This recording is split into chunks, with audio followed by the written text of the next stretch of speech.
Thank you, President. My question is for the Minister representing the Treasurer, Minister Gallagher.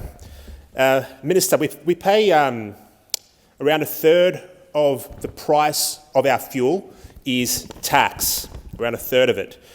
A fuel excise of 49.6 cents per litre, on top of this 17.9 cents per litre in GST.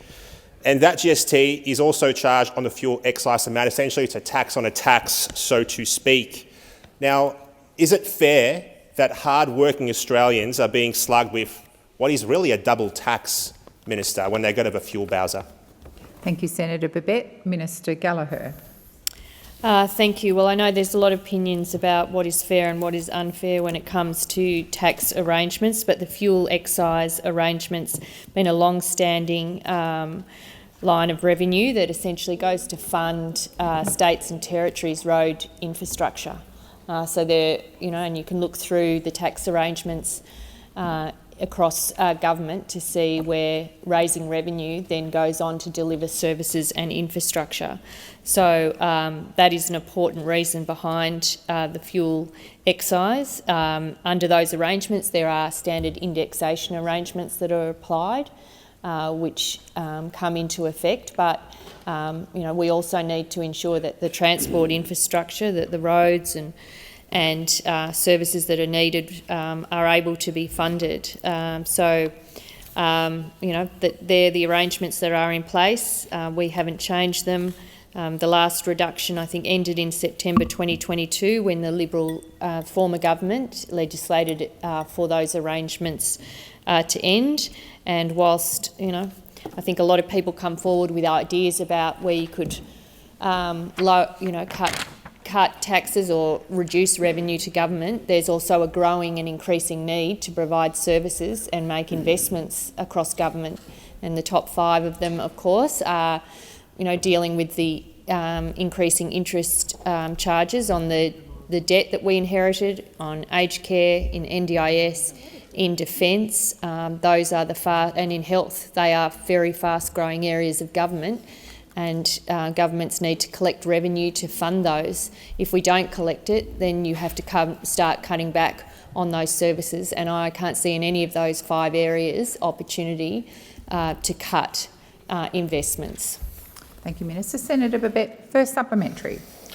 Thank you, Minister. Now, the funds generated by the fuel excise, obviously some of it goes into general revenue, we all know that one, but what percentage of these funds goes towards road infrastructure specifically? Thank you, Senator Babet. Minister Gallagher.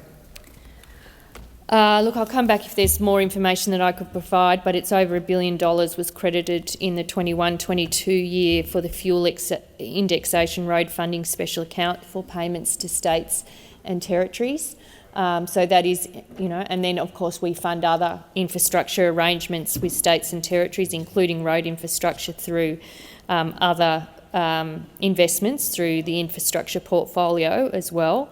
But that is the standard arrangement. I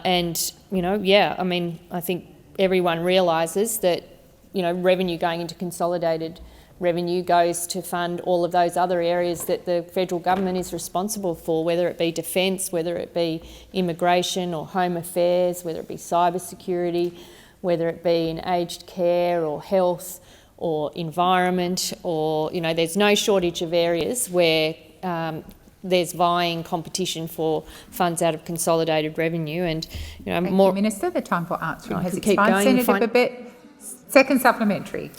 Thank you, Minister. Now, obviously, you're pursuing a net zero agenda and your government sees electric cars as a key component of that transition. But with more and more EVs on our roads, is it fair that these EV owners do not pay any fuel tax or equivalent tax? What is the government going to do to ensure that EV owners pay their fair share for all those services that you've just talked about? Thank you, Minister. Thank you, Senator Babet. Minister Gallagher.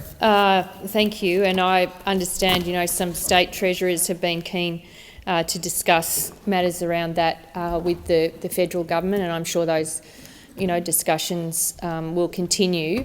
But we are pursuing a net zero, and we're pursuing net zero not only for the improvements that it will bring for future generations, it's also about seizing the economic opportunities that come with that transformation that's happening around the world. And as much as many people in this chamber would like to put their head in the sand over it, it's happening.